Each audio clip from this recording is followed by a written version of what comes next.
I demand that time cease. The past will return and the stories of yesterday unfold. Listen to the Weird Circle.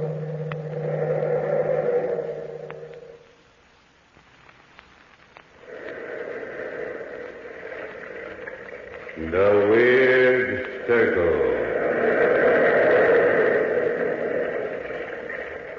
In this cave, by the restless sea, we are met to call from out the past stories strange and weird.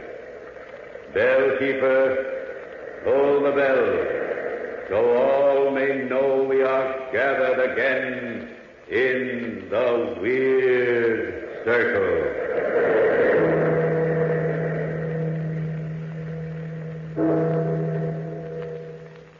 Good evening, Weird Circle fans. Welcome once again to the Ogden's Playhouse.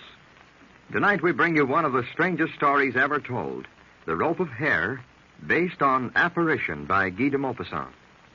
Here's a truly novel ghost story we hope you'll enjoy. We know you'll enjoy Ogden's Fine Cut if you roll your own cigarettes. That's why we suggest you try Ogden's, the aristocrat of cigarette tobaccos. When you taste the rich, cool goodness of Ogden's, you're sure to agree that here is the kind of smoking enjoyment you want when you roll your own cigarettes. You'll find Ogden's easy to roll, delightful to smoke. Yes, easy to roll, delightful to smoke. And now our story, The Rope of Hair.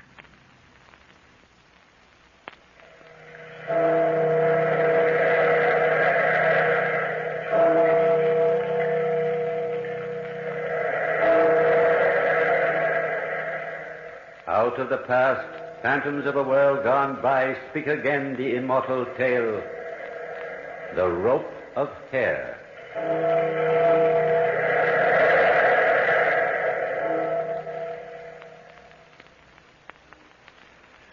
I am often puzzled by the three processes, love, hate, and death, which, perhaps more than the others, influences our minds. I have learned but little more of them in my life. Perhaps the words and secrets of the three were in the diary in the old chateau. I have never known that. But I have learned fear. I have become afraid of the night.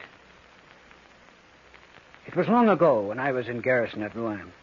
I was walking one evening along the quay when I observed a man who looked up at me from thoughtful contemplation of the slowly moving water.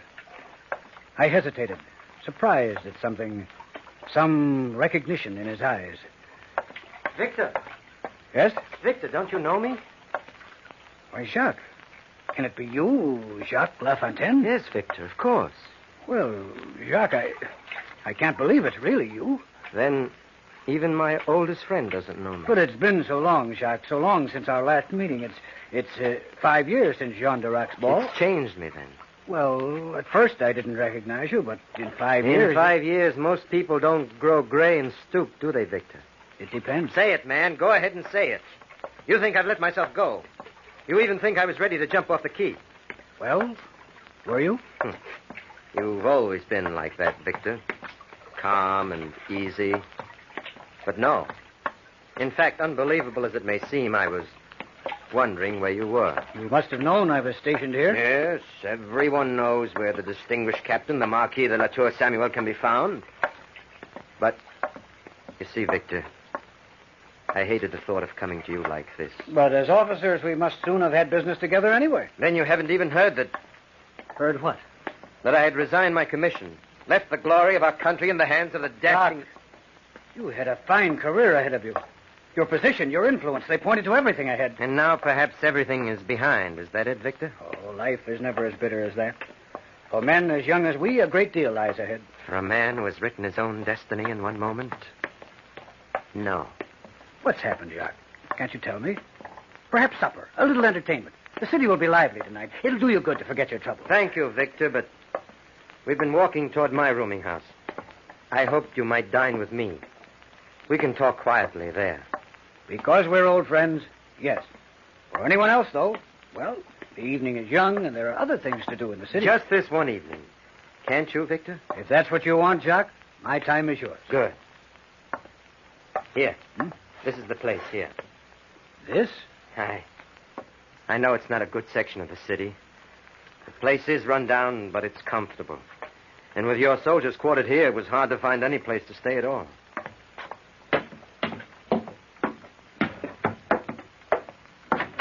Come on in. Let me follow you, Jacques. It's so dark in here, I can't see where to go. I'll get you the candle. There. Now, come on up this way. My room is right here at the top of the stairs. This door. Well, go on, open it. What's the matter? Shh. What is it, Jacques? I don't know. Here, let me have the candle. It'll shake out of your hand. Now what's happened? There's somebody in there. Well, open the door and find out. Perhaps we've got enough. If there's somebody in your room, we'll find out who it is. No, Victor, please. Please, Victor. What's frightening you so? Oh, good evening, monsieur. Oh, Mrs. Dupre. Yes, monsieur. Did I startle you? You see, it was time for supper, so I brought it up to you, monsieur. I lit the candles in your room. I know that you... Yes, thank you, Mrs. Dupre, and bring another, please. The captain's dining with me. But certainly, monsieur. Immediately, monsieur. Come in, Victor. We'll wait just a few minutes until she comes back. I think your Mrs. Dupre was as frightened as you were. Do you always frighten each other? No, it was just that I didn't expect... Jacques, seriously, what's on your mind?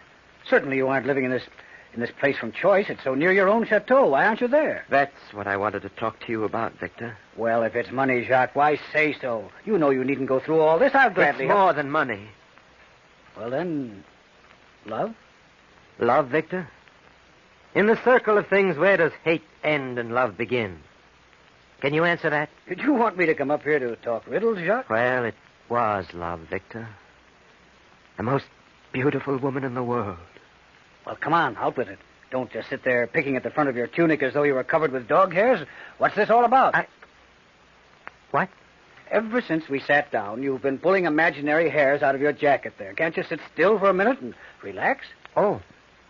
Was I? Oh, I'm sorry, Victor, but you see, I'm going to ask a favor of you that I'd hate to ask anyone else. Anything you say, Jacques. You see, several years ago, right after you last saw me, I was married to the most beautiful woman in the world. Oh, life was a sweet thing. We were the happiest couple in France. And what happened? She died, Victor. She died, and now she's dead and rotting in her grave. That's what death does to people, isn't it, Victor? She died just 1 year after I'd married her. Just 1 year of terrible happiness. Terrible because I guess no man has a right to so much. Well, on the day she died, I locked the door to our room, left the chateau, and as you see, Victor, I can never make myself go back. And you want something? Would you do it? Would you go back to our room there, Victor? What do you want me to do? In the right-hand drawer of the desk in our room, there is a book. A diary which right now can mean more to me than anything else in the world. You'll know it because on it, it's marked with my crest across the front. Will you go? I'll go tomorrow. I'll be free then. I'll wait here until you come back with it. Oh, Victor. Your supper, monsieur. Oh. I've brought it up as quickly as I could. Will that be all right, monsieur? You see, the... Just put it on the table, Mrs. Dupre. Thank you. There, monsieur. I hope you enjoy it, monsieur. Victor, sit down there. I'll write a note to the caretaker at the chateau and get you the keys to the room and to the desk. Hasn't he the keys? No one has a key to that room but me. Why, Jacques? Is it haunted? No. Oh, come, Jacques. Your nerves are all on edge. Let's go out. There's a little place... No, thank you, Victor. I'll stay here until tomorrow. Tomorrow when you come back with the diary. I left him then, sunk into that attitude of deep concentration I had noticed as he stared into the dark waters of the Seine. For a while, I forgot Jacques. But the strange depression and fear that marked his attitude had shocked me. The way he sat, almost afraid to speak, plucking those imaginary hairs from the front of his tunic like a weak, frightened child. Not like the stalwart, ambitious young man I had known as a companion in boyhood. A young man, if ever there was one, destined to become the pride of his regiment. In the morning, my ride across the fields and through the cool summer woods somehow filled me with an intoxicating happiness. I took with me for a companion a Lieutenant Leroc, a friend of mine from the regiment, and I was thankful later for his sensible company. But in the exhilaration of the moment, I almost forgot the gloomy implications of my trip. There's that old chateau, Captain. Have you noticed it before? That's where we're going. To that place? Yes, I have an errand there. You know the place, then? Well, I've passed by it several times. Never stopped. I thought it was deserted until the other day when I saw an old man standing by the gate. Caretaker, isn't he? I guess so. He threw stones at one of my soldiers who tried to stop for water. Chased him away before he could get inside the gates. I almost had to have the man thrown in jail to calm the soldier's feelings. Well, he's not on guard today. He's not at work either. Look at the condition of this place. Why, the gate's practically rusted off its hinges. I can remember when this lawn was as smooth as velvet, and every path was well kept. But it's not my worry. Oh, where is this confounded caretaker anyway? I'll see, Captain. Hey there! No sign of life? I'll join you. Is anybody here? Try another door, Leroc. Yes, sir. I'll try this one around the side. Well? You the caretaker? Yes, I am Pierre. What is it you want? I have a letter here. Well, there's no one here. Can't you see that? This place is deserted. The letter is for you. Well, then give it here. Stay here, you. Take off your hat when you're addressing an officer. Never mind, Leroc. Let him read the letter. I'm anxious to get this over. Military dignity doesn't have much place here. What's that? It once did. This was the proudest house in Normandy. Never mind, Pierre. Read the letter. Well, I have read it. Well? Well, what do you want? You ought to know. Your master's orders are there. I want to enter the chateau.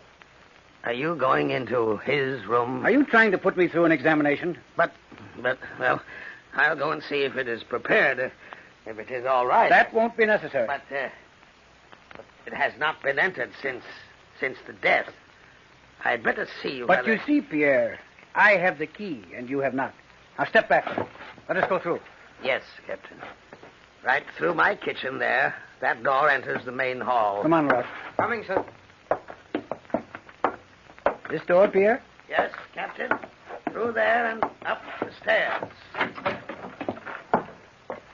Oh, look, Captain. Look at the size of this hall. Yes, Leroc. And look at the dust. Must be half an inch thick on that table. You know, it must have been magnificent here once. I knew it well when it was. Here, the stairs are over here. Let's go up. Somehow I don't like the place so much now. Oh. The old man has shut the door down there. I don't think he likes us very much. We're just invading his privacy, that's all. Anybody'd be strange stuck in this place. Well, I certainly wouldn't like it. This is the door, I think. Why, the air hasn't been changed in here for years. What's that? Smells like a tomb. It's dark enough to be one. I'll open that shutter over there. Oh, it's stuck, Captain. Never mind. My eyes are getting used to the dim light now, anyway. Yes, so are mine now. Look at this room. Somebody must have had a fight in here. The furniture's all out of place. Stop imagining things, Leroc. I don't like this at all. Let's not add anything to this by digging into a man's private past. Captain, didn't you say you had the only key to this room? Yes, I have. Why? Look at the bed. Why, the pillow's still pressed down. Somebody's been lying on it. And lying very still. Look there. You can almost see the form of the body pressed into the covers. Almost like a corpse.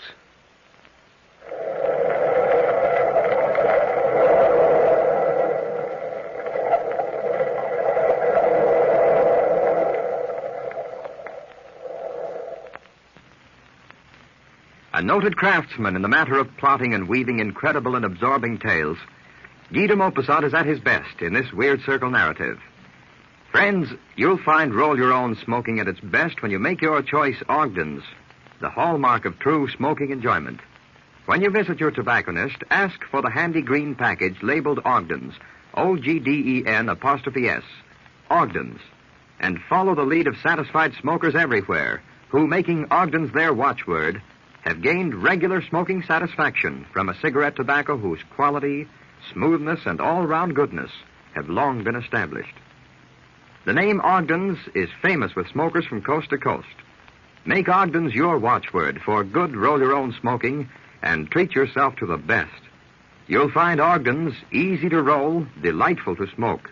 Yes, easy to roll, delightful to smoke. And now, back to our story. To help his friend Jacques and to discover the cause of his depression and fear, Victor, the dashing young Marquis de la Tour Samuel, has undertaken to retrieve 3 packets of papers from Jacques' deserted chateau. He had already entered the room, unopened since the death of Jacques' wife, when he discovered to his horror the imprint of a body still pressed into the covers and pillow of the bed.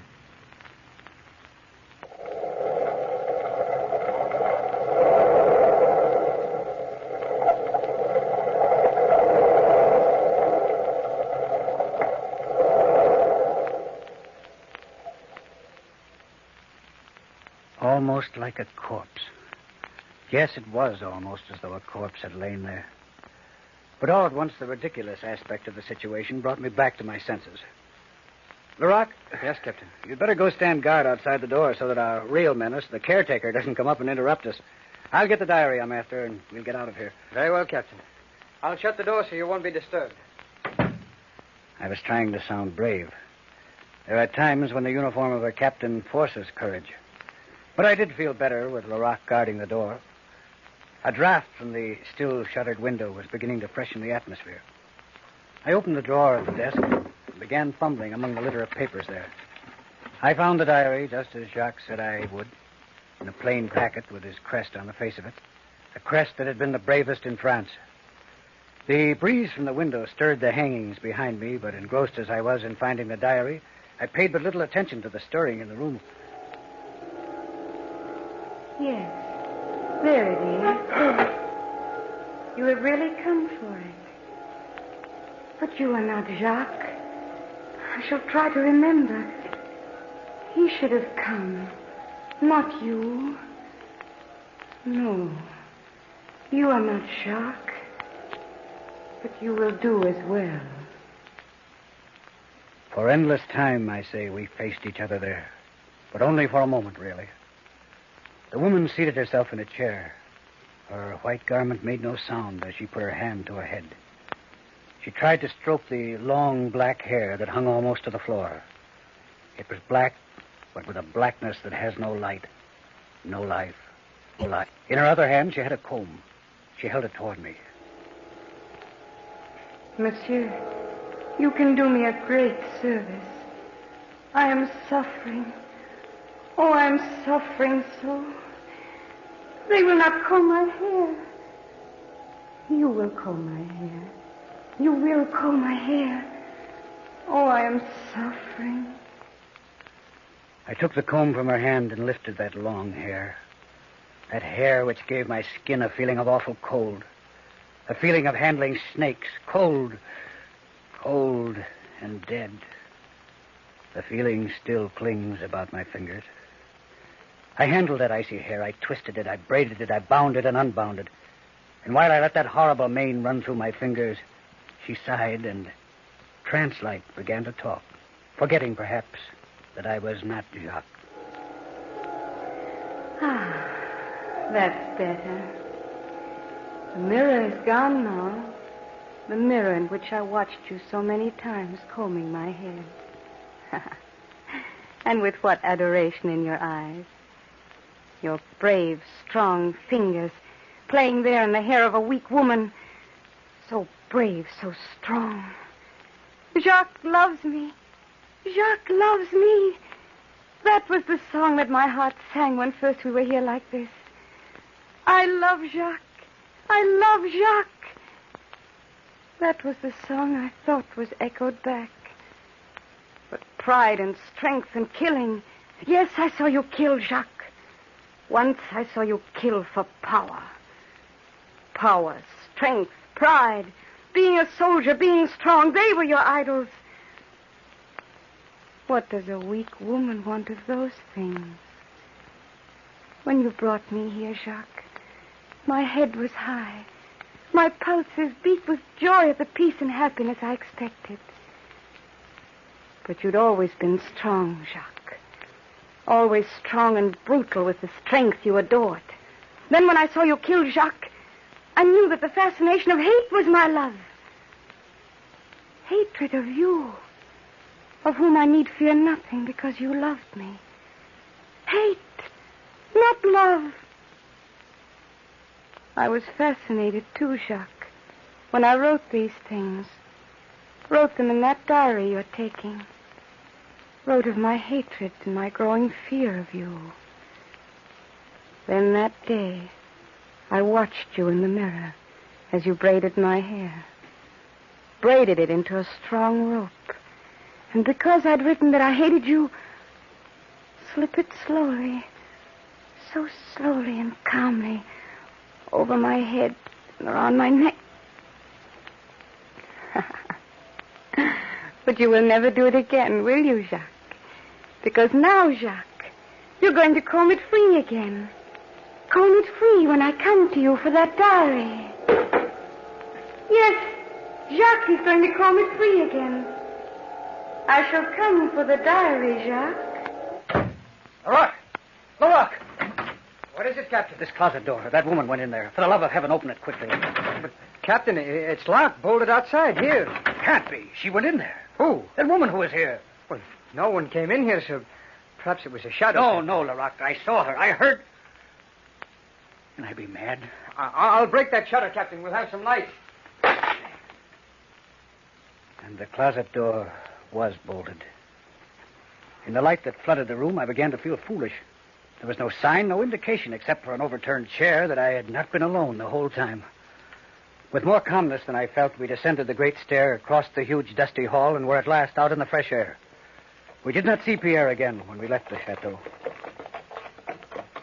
We drew rein before my lodgings. The groom took our horses. Well, sir, the ride has been very pleasant. But, Captain, do you feel all right? Leroux, I'm going up to my room. I need a rest. Will you deliver this diary to my friend? Here's the address. Tell him anything you like. Tell him I'm ill, sunstroke, anything at all. I'll see him later. Of course, Captain. Oh, just a moment, sir. What is it? Why are you looking at the front of my coat like that? Why, those hairs. Hairs? Yes, Captain, all twisted in the buttons. They're long and black like a woman's. Yes, there were the same dead long hairs twisted in the buttons of my jacket. I pulled at them, every nerve in my body revolting at the cold feeling.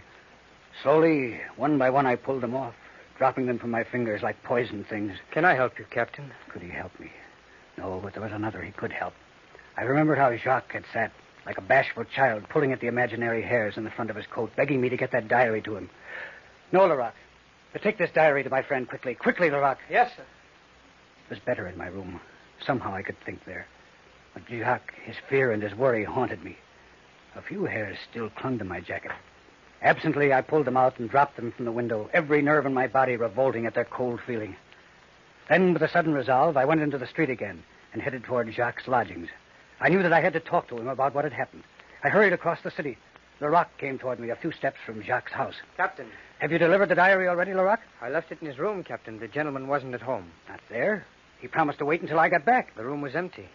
The concierge had not seen him go out, Captain, but she had been in the basement, and he might have slipped out without her seeing him. Very well, Leroux. I'll go and see him. Do you wish me to come, sir? No. You go on. I'll wait for him to come back. Very well. It's that house right there, sir. That house right there. That house right there. As though I wouldn't know that dirty doorway, those warped steps. Every detail of the last 24 hours seemed to have fixed itself like an etching in my brain. Yes, monsieur. I must see Monsieur Jacques. Monsieur Jacques. But he's not in, monsieur. There was another gentleman just a few minutes ago. He must be here. Let me in. But, monsieur... He must be. But, monsieur, I tell you that he's... This is his door, isn't it? He's not in, monsieur. We'll see about that. Jacques. Be quiet. Stand there. Dead. Oh, monsieur, he's dead. In my house. His hand is cold. Is there a doctor near here? Yes, monsieur. I'll call him. Jacques was sitting huddled in a chair, a surprised look on his face. But he was white. White and somehow shriveled. I looked around for the diary which Larocque had delivered, but it was not to be seen. Some touch of the fear I had felt in facing the woman at Jacques' chateau chilled me again. After only a moment, I heard voices outside in the passageway. It is here, monsieur. A gentleman came, and we found him so. All right, then take me in there. It doesn't seem it could be possible. It was only a few minutes ago, and I saw with my own eyes that Monsieur Jacques was not in his room. It could not be. Be quiet, please. It isn't possible. Quiet, please. Pardon, monsieur. What has happened here? I don't know anything more than she has told you. We came in and found him this way, in the chair. Let's see. His pulse? Yes, he's dead, no doubt of that. His hand is cold already. But there was no way in The which... man must have led an active life. He was not very old, and yet... The doctor leaned, peering over Jacques' body. His hand reached out slowly toward the front of the coat. He plucked at one of the buttons. Here. What do you suppose this is? Why, it's a hair. Long, black hair. And there are more of them. Almost as though he had been combing a woman's hair when he died. Look, monsieur. Still more of them. Around his neck. I watched the doctor with his thumb and forefinger hold the hair before his curiously staring eyes. I knew then that it had been no shadow I had seen at the chateau. I had heard the threatening words, and she had come for the diary at last.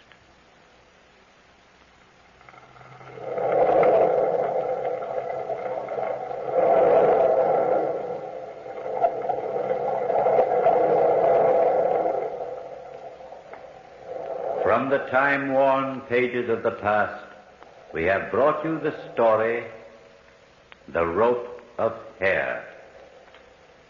Bellkeeper, toll the bell.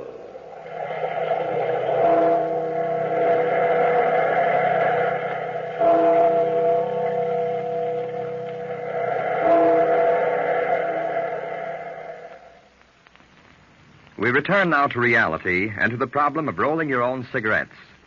The solution is Ogden's fine-cut tobacco. With Ogden's, you're sure of getting the best in rolling and the best in smoking. That's why we suggest you remember the name OGDEN''S, Ogden's, when in need of cigarette tobacco. Your smoking problem ends and your smoking enjoyment begins the moment you turn to Ogden's. That's a statement you'll want to check for yourself. And that's why we say, try Ogden's. You'll find Ogden's easy to roll, delightful to smoke. Yes, easy to roll, delightful to smoke. Next week at this same time, the Weird Circle will present Falkland, a story by Edward George and E. Bulwer Lytton. Be sure to listen. The Rope of Hair was an adaptation of the Guy de Maupassant story, Apparition.